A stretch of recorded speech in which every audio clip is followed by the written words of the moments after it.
Ayan, so for those who will watch this video, siguro umaga na. Probably umaga na. So, by the way, I'm recording this one 11:19 ng gabi. Ayan, so medyo napapantok yung boses ko. Anyways, ayan, so good morning, good afternoon, good evening, and good night. Oh, good night na agad. And anyway, so this, since, ayan, mapapansin nyo yung schedule natin ay medyo tight because of the foundation day. So, may hindi ako na-discuss na topic sa inyo. Ngayon, so in this video, so I'll be explaining to you on how do we utilize the concepts of rational expression into this topic, which is all about rational equation. So basically, next na yung pansulat ko. And so basically, in rational equations natin, so it is just an equation that contains rational expression. Yun lang yung main point niyan. Ngayon, ang pinagkaiba niya sa dalawa, si rational expression ay more on terms. Sa rational equation naman, may involve ng equal sign natin. So, example ng mga rational equations natin, we have x plus 1 over 2 plus x plus 4 over 3 is equal now to 10. Mga ganyan examples lang to. Examples. Ngayon, as you can see, we are given rational expressions natin. So, take note that whenever we say rational expressions, it involves the use in the form, or ito yung format natin is always we have a over b. Or, to cut the story short, lahat po na rational expressions natin ay naka-express sa fractional form. Yan. So, again, when you say rational equation that contains rational expressions natin. So, ito po yung mga examples ng rational expressions natin. Ayan. Ngayon, one practical application of rational equation is by what we now call as work problems natin.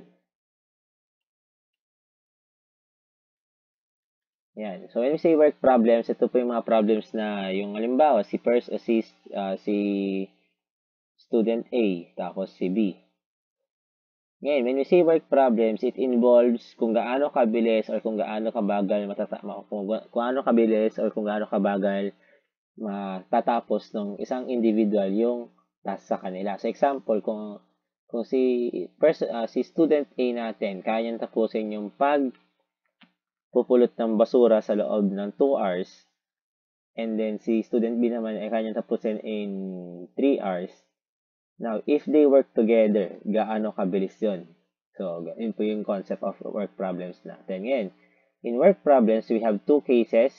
We have case 1, which is all about working together.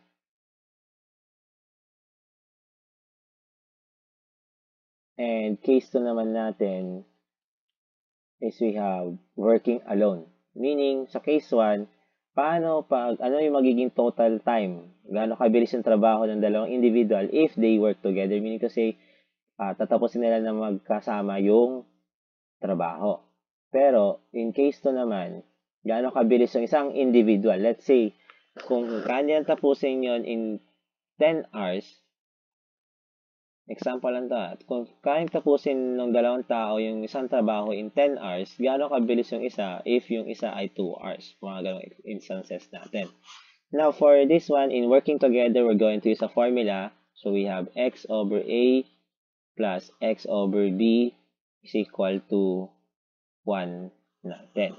Wherein yung x dito ay nawawala, yung oras, time, at yung ito naman, yung A at B naman ay yung bilis, yung rate. Rate of work. Rate kung gaano kabilis or gaano kabagal yung trabaho ng mga tao, yung mga involved na tao natin. Ngayon, working alone naman natin, so working alone is isa lang yung nawawala. Isa lang yung nawawala. So, pwede natin sabihin as x over A plus x over y is equal to 1. Meaning, yung x dito ay yung yung oras na sabay nila matatapos. Pero, dito nawawala yung y. Nawawala yung isang oras, time. O kaya, in some other books, we call this one as rate, gaano kabilis. Nawala yung isa. Ngayon, so let's have two basic examples natin. Anyway, any work problems that you may encounter ay pare-pares naman po yung approach nilang dalawa. As long as you know how to recognize kung siya ba ay case 1 or case 2. Ngayon, so let's have a basic example natin. So we have problem number 1. It takes Randy 4 hours to paint a room. Now, it takes Cecil 6 hours to paint the same room. Now, if they work together, ayan, kung may together, matik, siya ay under case 1 natin. Ngayon, so let's try to represent this one. Si Randy, kaya niya daw tapusin yung trabaho in 4 hours. So, 4 hours daw. So, meaning, kung ma-identify natin yung bilis, yung rate, kung gaano kabilis, kaya niya tapusin yan in 1/4. And then, for Cecil naman, kanya tapusin the same room. Kanya tapusin na pinturahan in 6 hours. So, yung rate ng trabaho niya ay 1/6 natin. However, the problem is asking gaano kabilis if they work, if they paint the room together. So, nawawala po yung time nilang dalawa na magkasabay. So, we let this one as x, so that ang magiging equation natin dito ay equation na gagamitin would be x over 4 plus x over 6 is equal to 1. O, ayan. Apply na the concept in rational numbers natin. Pwede mo rin siyang sabihin as kunin mo yung LCD or you can use butterfly method. So, multiply this one, so magiging 6x. 4 times x is we have plus 4x all over, and then multiply itong dalawa. So, magiging 24 is equal to 1. And then, ang gawin nyo, multiply both sides by 24 para makancel out yung nasa baba. So, that meron tayong 6x plus 4x magiging 10x is equal to 24. And then, divide this one by 10. Cancel out. So, we have 24 divided x now is equal to 2.4. Now, in conclusion, Randy and Cecil can finish painting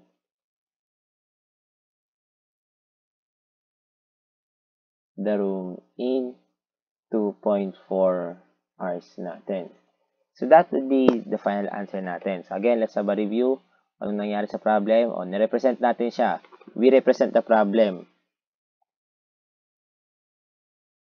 O, and then, in-identify natin yung bilis ng individual. So, meaning to say, 1/4 of the job, yung 1/4 ng gagawin ni Randy, ay matatapos niya in 4 hours. Yung 1/6 na kaya tapos ni Cecil, matatapos niya sa loob ng 6 hours natin. Yan. And then, multiply, para makuha yung equation natin, multiply nyo lang si x sa numerator, natin. Kaya siya nakuha na x over 4 plus x over 6 is equal to 1. And then, applying the cross multiply or butterfly method, we have 6x plus 4x over 24. To cancel out yung nasa baba, kailangan mo i-multiply both sides by 24. And then, 10x, cancel out. Then, divide, magiging 2.4 natin. So, the final answer is 2.4 hours natin. So, actually, you're applying already the concept now of adding and subtracting rational expressions natin. And, moving on, so another problem naman natin. O, ito. Anne can paint her room in 10 hours. If Anne and Brittany work together, it takes them 6 hours to finish painting the room. Now, gaano kabilis naman si Brittany kung mag-isa lang niya magpipintura sa room o sa room mismo or alone. So, ayan. So, represent natin. So, Anne, gaano katagal niya matatapos ng trabaho? So, we have 10 hours. And then yung yung rate niya ay 1/10. Ngayon, si Britney naman, walang nakalagay na oras, so we let this one as X hours. So that, if you're going to determine now the time, so we have 1 over X natin, since walang given na time. Pero, kalay sa problem, if they work together, it takes them 6 hours. So, meaning, matatapos nila yung trabaho, pagsabay silang, pagkasama sila, in 6 hours. So that, if you're going to come up with the formula now, so we have multiply yung numerator and then kay 6. So we have 6 over 10 plus 6 over x is equal to 1. Okay, cross-multiply lang din ulit. So we have 6x, cross-multiply, 6x plus cross-multiply, 60 all over 10x natin. And then simplify now by by multiplying both sides para makancel si 10x. So we have 10x, cancel, and then we have 10x. Ngayon, si 10x, i-multiply mo kay 1. So, matitira na sa left side ay 6x plus 60 is equal now to multiply sa magiging 10x. Ayan, so we have 6x plus 60 is equal to 10x. However, we need to combine these two pagsama natin sa isang side. So, what we can do, si 6x, ilipat natin sa kabila. So, magiging 60 is equal now to 10x minus 6 natin, 6x. And then subtract. So, we have 4x equal to 60. And then, divide this one. Divide both sides by 4. Para makancel out yung sa tabi ni 4. Cancel. So, what is 60? So, we have 60 divided by 4. Divide natin siya. So, we have 1, 15. I think it's 15. 15. So, we have x now is equal to 15. So, in conclusion, Britney can finish the job in 15 hours. Kung siya ay mag-isa lang. Pero if they work together, kaya nilang tapusin yun in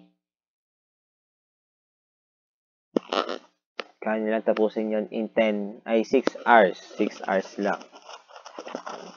Ayan. So, we have the work problems natin. So, in general, kung ano yung natututunan niyo during the discussion on rational expressions, we're just going to apply it into one single path. Pagsasama-samahin lang natin sila. Ayan. Now, for some additional resources, you can still browse. You can still watch videos from the tutorial in the YouTube. Actually, meron na rin to sa TikTok. Meron pa yung mas madali.